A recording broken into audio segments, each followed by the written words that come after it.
اعوذ باللہ من الشیطان الرجیم بسم اللہ الرحمن الرحیم۔ درویش ٹی وی کے معزز خواتین و حضرات، امید ہے کہ خیریت سے ہوں گے اور اللہ عز و جل کے حضور دعا بھی ہے کہ آپ سب کو خیریت و عافیت میں رکھے۔ عرب سالار قتیبہ بن مسلم نے اسلامی لشکر کشی کے اصولوں سے انحراف کرتے ہوئے سمرقند کو فتح کر لیا۔ اصول یہ تھا کہ حملہ کرنے سے پہلے 3 دن کی مہلت دی جائے، اور یہ بے اصولی ہوئی بھی تو ایسے دور میں جب زمانہ بھی عمر بن عبدالعزیز کا چل رہا تھا۔ سمرقند کے پادری نے مسلمانوں کی اس غاصبانہ فتح پر قتیبہ کے خلاف شکایت دمشق میں بیٹھے مسلمانوں کے حاکم کو ایک پیغامبر کے ذریعے خط لکھ کر بھجوائی۔ پیغامبر نے دمشق پہنچ کر ایک عالی شان عمارت دیکھی جس میں لوگ رکوع و سجود کر رہے تھے۔ اس نے لوگوں سے پوچھا، کیا یہ حاکم شہر کی رہائش ہے؟ لوگوں نے کہا، یہ تو مسجد ہے، تو نماز نہیں پڑھتا کیا؟ پیغمبر نے کہا، نہیں، میں اہل سمرقند کے دین کا پیروکار ہوں۔ لوگوں نے اسے حاکم کے گھر کا راستہ دکھا دیا۔ پیغمبر لوگوں کے بتائے ہوئے راستے پر چلتے ہوئے حاکم کے گھر جا پہنچا۔ کیا دیکھتا ہے کہ ایک شخص دیوار سے لگی سیڑھی پر چڑھ کر چھت کی لپائی کر رہا ہے اور نیچے کھڑی ایک عورت گارا اٹھا کر اسے دے رہی ہے۔ پیغمبر جس راستے سے آیا تھا واپس اسی راستے سے ان لوگوں کے پاس جا پہنچا جنہوں نے اسے راستہ بتایا تھا۔ اس نے لوگوں سے کہا، میں نے تم سے حاکم کے گھر کا پتہ پوچھا تھا، نہ کہ اس مفلوک الحال شخص کا جس کے گھر کی چھت بھی ٹوٹی ہوئی ہے۔ لوگوں نے کہا، ہم نے تجھے پتہ ٹھیک ہی بتایا تھا، وہی تو حاکم کا گھر ہے۔ پیغمبر نے بے دلی سے دوبارہ اسی گھر پر جا کر دستک دی۔ جو شخص کچھ دیر پہلے تک لپائی کر رہا تھا وہی اندر سے نمودار ہوا۔ میں سمرقند کے پادری کی طرف سے بھیجا گیا پیغمبر ہوں، یہ کہہ کر اس نے اپنا تعارف کروایا اور خط حاکم کو دے دیا۔ اس شخص نے خط پڑھ کر اسی خط کی پشت پر ہی لکھا، عمر بن عبدالعزیز کی طرف سے سمرقند میں تعینات اپنے عامل کے نام، ایک قاضی کا تقرر کرو جو پادری کی شکایت سنے۔ مہر لگا کر خط واپس پیغمبر کو دے دیا۔ پیغمبر وہاں سے چل تو دیا مگر اپنے آپ سے باتیں کرتے ہوئے، کیا یہ وہ خط ہے جو مسلمانوں کے اس عظیم لشکر کو ہمارے شہر سے نکالے گا؟ سمرقند لوٹ کر پیغمبر نے خط پادری کو تھمایا، جسے پڑھ کر پادری کو بھی اپنی دنیا اندھیر ہوتی ہوئی دکھائی دی۔ خط تو اسی کے نام لکھا ہوا تھا جس سے انہیں شکایت تھی۔ انہیں یقین تھا کہ کاغذ کا یہ ٹکڑا انہیں کوئی فائدہ نہیں پہنچا سکے گا، مگر پھر بھی خط لے کر مجبوراً اس حاکم سمرقند کے پاس پہنچے جس کے فریب کا وہ پہلے ہی شکار ہو چکے تھے۔ حاکم نے خط پڑھتے ہی فوراً ایک قاضی جمی نام کے ایک شخص کا تعین کر دیا جو سمرقندیوں کی شکایت سن سکے۔ موقع پر ہی عدالت لگ گئی۔ ایک چوبدار نے قتیبہ کا نام بغیر کسی لقب و منصب کے پکارا۔ قتیبہ اپنی جگہ سے اٹھ کر قاضی کے روبرو اور پادری کے ساتھ ہو کر بیٹھ گیا۔ قاضی نے سمرقندی سے پوچھا، کیا دعویٰ ہے تمہارا؟ پادری نے کہا، قتیبہ نے بغیر کسی پیشگی اطلاع کے ہم پر حملہ کیا ہے۔ نہ تو اس نے ہمیں اسلام قبول کرنے کی دعوت دی تھی اور نہ ہی ہمیں کسی سوچ بچار کا موقع دیا تھا۔ قاضی نے قتیبہ کو دیکھ کر پوچھا، کیا کہتے ہو تم اس دعوے کے جواب میں؟ قتیبہ نے کہا، قاضی صاحب، جنگ تو ہوتی ہی فریب اور دھوکہ ہے۔ سمرقند ایک عظیم ملک تھا۔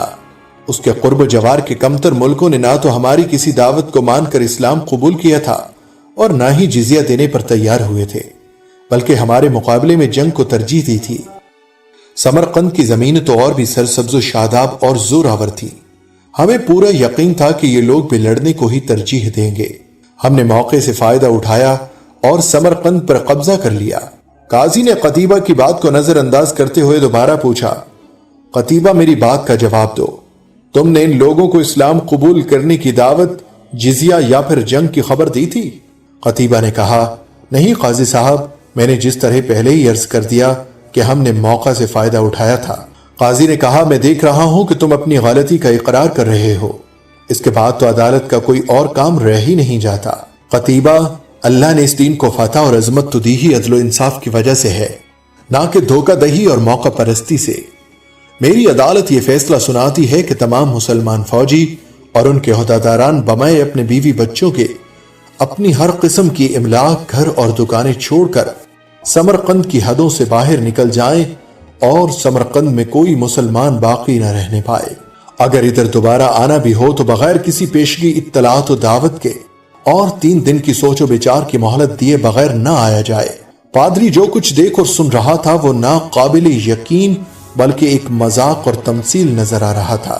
چند لمحوں کی یہ عدالت نہ کوئی گواہ اور نہ ہی دلیلوں کی ضرورت، اور تو اور قاضی بھی اپنی عدالت کو برخاست کر کے قتیبہ کے ساتھ ہی اٹھ کر جا رہا تھا، اور چند گھنٹوں کے بعد ہی سمرقندیوں نے اپنے پیچھے گرد و غبار کے بادل چھوڑتے لوگوں کے قافلے دیکھے جو شہر کو ویران کر کے جا رہے تھے۔ لوگ حیرت سے ایک دوسرے سے سبب پوچھ رہے تھے اور جاننے والے بتا رہے تھے کہ عدالت کے فیصلے کی تعمیل ہو رہی تھی، اور اس دن جب سورج ڈوبا تو سمرقند کی ویران اور خالی گلیوں میں صرف آوارہ کتے گھوم رہے تھے، اور سمرقندیوں کے گھروں سے آہو پکار اور رونے دھونے کی آوازیں سنائی دے رہی تھی۔ ان کو ایسے لوگ چھوڑ کر جا رہے تھے جن کے اخلاق، معاشرت، برتاؤ، معاملات اور پیار و محبت نے ان کو اور ان کے رہن سہن کو مہذب بنا دیا تھا۔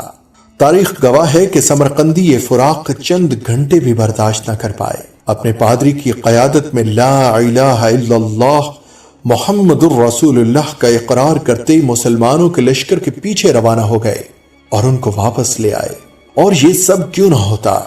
کہیں بھی تو ایسا نہیں ہوا تھا کہ فاتح لشکر اپنے ہی قاضی کی کہی دو باتوں پر عمل کرے اور شہر کو خالی کر دے۔ دین رحمت نے وہاں ایسے نقوش چھوڑے کہ سمرقند ایک عرصہ تک مسلمانوں کا پائے تخت بنا رہا۔ معزز خواتین و حضرات، آج کے حالات میں ایک بات کا چرچہ عام ہے کہ قانون کی نظر میں سب کے حقوق میں برابری ہونی چاہیے۔ یہ بات بھی عدل کے تقاضوں میں سے ہے۔ جناب رسول اللہ صلی اللہ علیہ وسلم نے یہی فرمایا ہے۔ بخاری شریف کی روایت کے مطابق قانون کی نظر میں سب کے برابر نہ ہونے کو معاشرے کی تباہی اور بربادی کا سبب بتایا گیا ہے۔ ایک مرتبہ یہودیوں کا ایک جوڑا بدکاری میں پکڑا گیا۔ یہودی مقدمہ لے کر حضور صلی اللہ علیہ وسلم کی عدالت میں آئے۔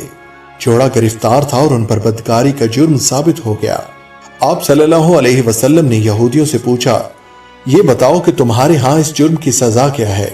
تم یہودی ہو اور ایک یہودی شریعت کو مانتے ہو، تمہارے ہاں بھی ایک قانون اور ضابطہ ہے۔